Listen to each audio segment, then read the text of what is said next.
Hey guys, welcome back to another episode of 0 to 60. Unfortunately, the day has gone on way quicker than I expected. It's currently 4:30. Well, I can dream. It's currently 4:30 p.m. But we're going to get a start on the BC fitment. In fact, it shouldn't take too long. We'll try and get them fitted today. So yeah, this episode we're going to get the BCs fitted up, get the link pins swapped over, and I'll probably do the control arms as well, the M3 control arms. I guess I should probably talk you through the process, although I might put a link to the Gecko install where I went into a bit more detail on the install. But first thing I'm going to do is get the wheels taken off, get the car up in the air. Actually, no, I will get the boot trims out as well. So we'll have the boot trims out, wheels off, car up in the air, and we'll start taking suspension off. So I just had a thought. When I did the Geckos, I was lazy and I didn't actually take the trims right out. So I'll probably do that as well. I'll let you know how we go. But I should be able to move the trim over enough to get the top of the shocks undone. I'll update you shortly. Okay, so both the rear shocks are out. Pretty easy to do. These, I can't remember what I filmed now, but yeah, basically just move the trim in and you can get access, probably can't see because it's dark, you can get access to the top of the strut towers, and then you can undo the top nuts. When I did my factory ones, when I fitted these Geckos originally, I didn't have the issue, but on the first one I took off, as the basically as this top nut was undone, the spring pushed the shock down and then I dropped the bloody nut. So just keep that in mind, because if you do drop the nut inside the inner guard, you cannot get it out. I can't get it out, I've lost the nut, bugger. However, once you got that off, you can just undo the bottom nut, take the shock out of the control arm at the bottom, and you do need to undo the control arms on the outside to get the springs out, but pretty damn easy to do. Now, before I go on to installing the BCs, I wanted to just compare them, and I also wanted to see how the Geckos have aged. These have only been in the car for, I don't even think 6 months, maybe about 6, oh God, could be 8 months actually. Where is time going? They've not been in the car that long, they've done about 5,000 kilometers, and yeah, I could see this corrosion before I took them out. I've cleaned all the dust off, but yeah, they do look quite old, considering they haven't done many miles, and they're not very old. No rust on the shaft, obviously, but there is rust in the top. The shaft is dirty. It's got a dirty shaft. So yeah, that was a little bit disappointing. They do look more old, more used than I was expecting them to look. But hey, they still work. And one thing I will say about the Geckos, I still quite liked them. I think they rode fine. Rode? You can tell I used to do bike suspension. I think the car drove quite well.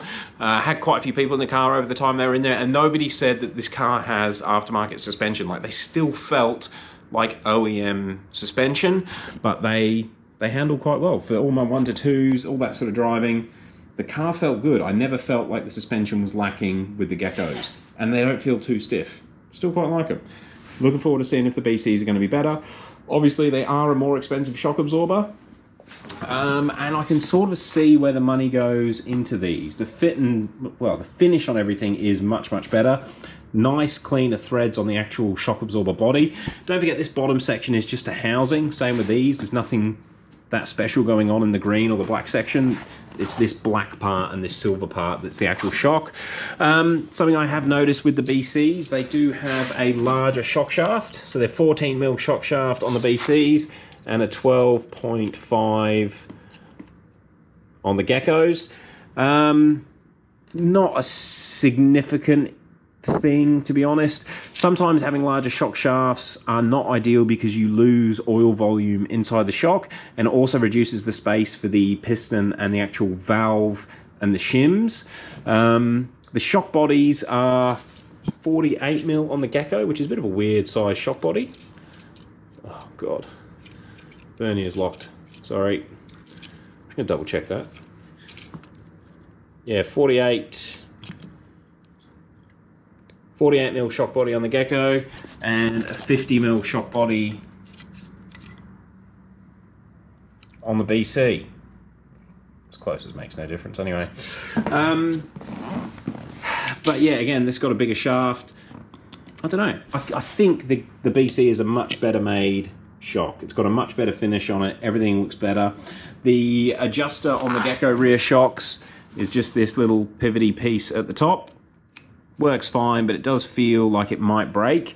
Obviously that's going down into the shock shaft, so it wouldn't take much to snap that off. In fact, I bet that might be why BC have gone to this design. So this is all solid material. Solid material, it's all solid metal. And then the adjuster sits down in there, actually screws on. Like that, and then you get the clicking on the top. I think that's a better, stronger design for the adjuster as well. Both shocks use the factory, I shall leave it on there for now.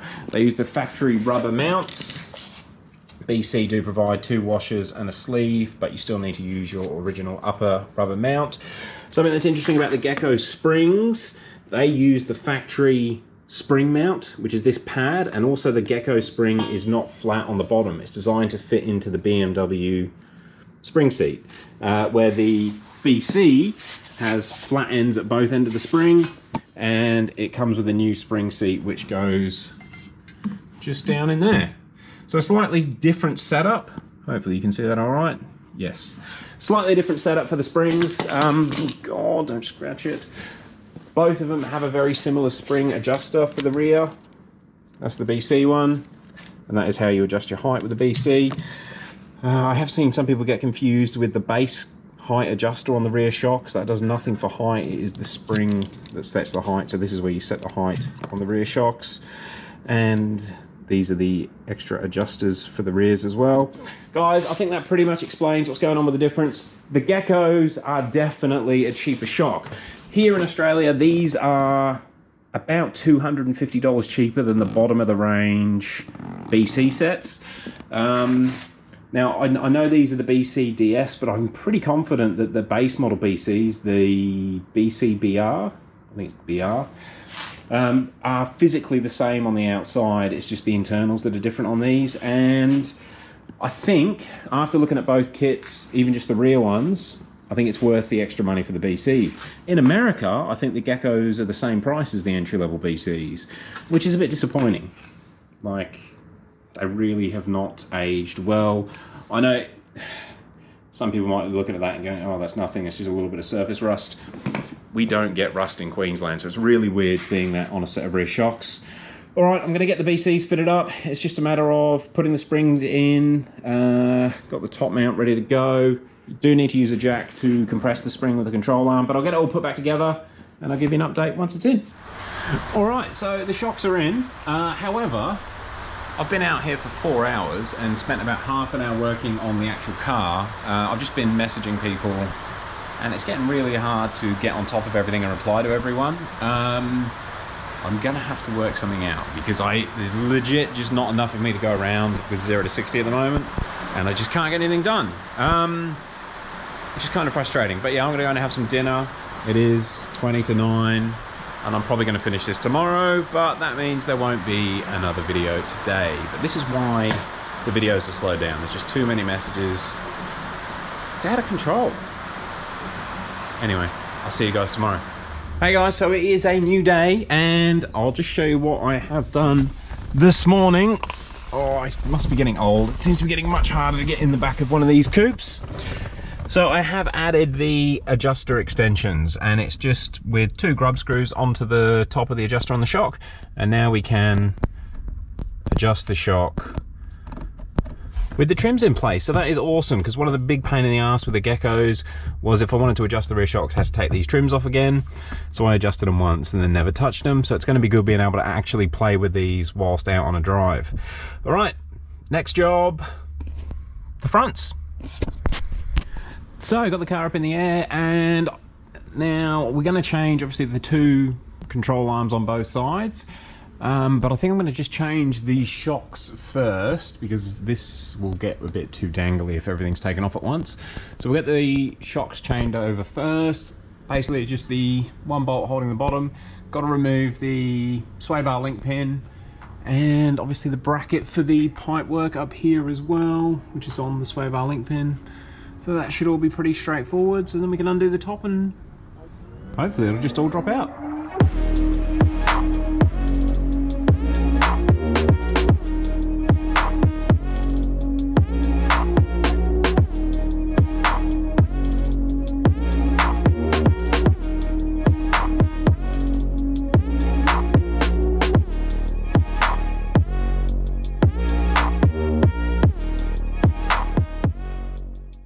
So that's the first front shock out. I might get the other one out and we'll compare them to the BCs again.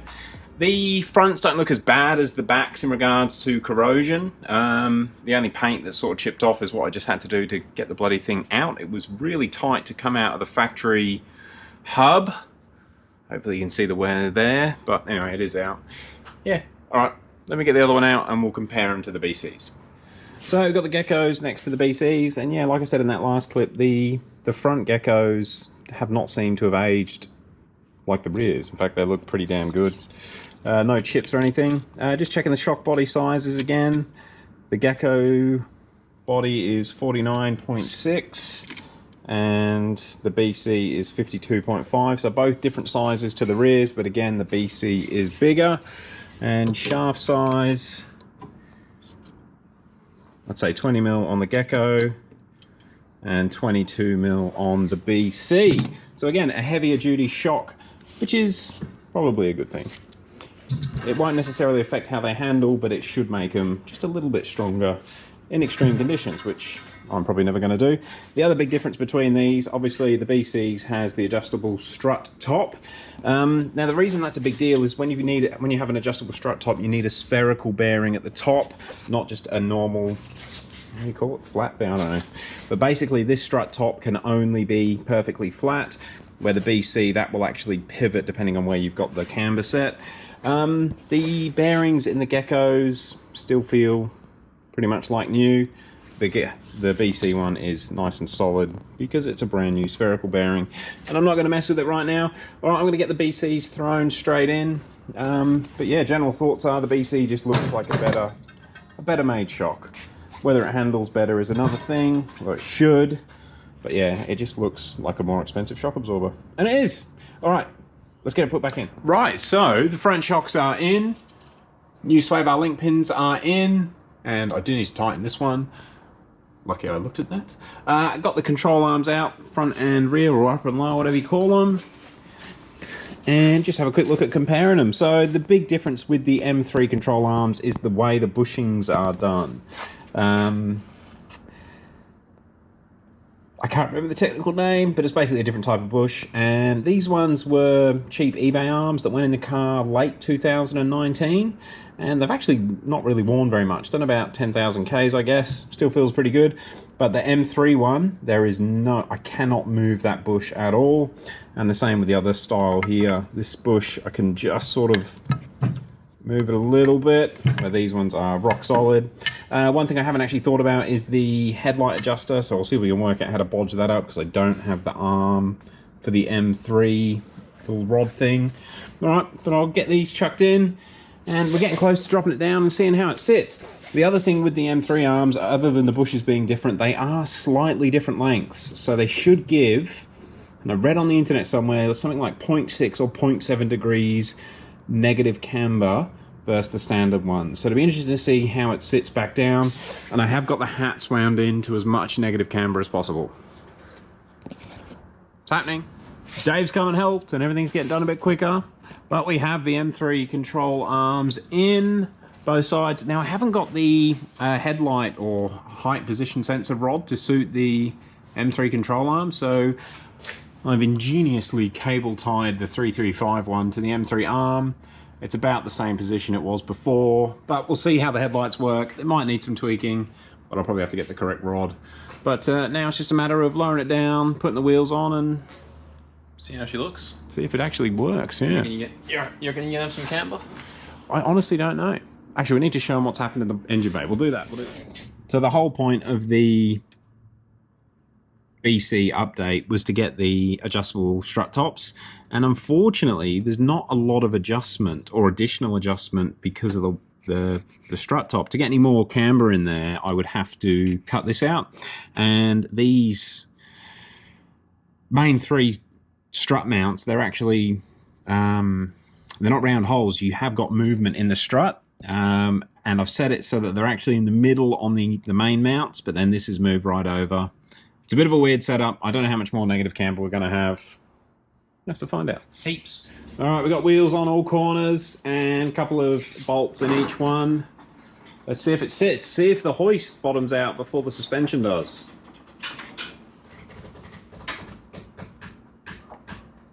Right, the hoist has come off the car.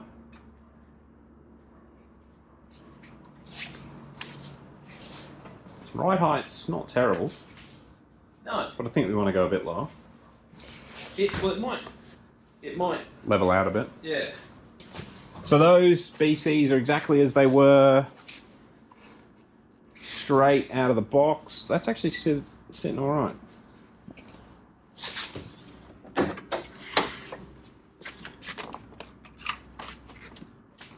Fronts are softer than the Geckos. Damn. You couldn't compress the Gecko. Oh, okay. Has it got negative? I think it does. Yeah, it does. Oh, yes. Quite a bit, actually. Yeah. All right. Like, yeah. To just be able to see it with your eye, your naked eye, she's pretty good. So I think that's going to conclude the install. From here, I need to get it straight to the wheel shop and actually get a proper alignment on it. Had a mate recently fit M3 control arms to his 335. Shout out to Bryce, the most problematic 335 in the world. And he ended up doing a 2-hour drive after fitting the M3 control arms and destroyed both of his front tyres. Do you know about that? No. Yeah, it completely wore the inside edge because the alignment was so far out. So we'll get it straight to Brent, hopefully tomorrow, and yeah, then I'll be able to give you a bit of feedback on the BCs, how they actually feel, the BCDS. However, just comparing them as a product in front of our eyes, the BC definitely looks like a better finished product than the Geckos, and everything's bigger as well. Bigger shock bodies, bigger shafts. You haven't seen that yet, but I measured everything. The BCs are just a bigger shock absorber. Bigger is better. That's what she said. All right, we'll end it off there, guys. The weather is still terrible, and shout out to anyone that's been caught in these floods in Australia. This last week's been pretty terrible. We haven't got any serious problems other than you need Wellington boots to step outside the house, and we can't even actually get cars up to the shed at the moment because the grass is just a mud pit. But hopefully we'll clear it out. We'll be able to get down. I just won't be able to get another car back up to the shed. But anyway, hopefully there'll be some driving in the next couple of days, and we'll go from there. Thank you very much for watching. Peace.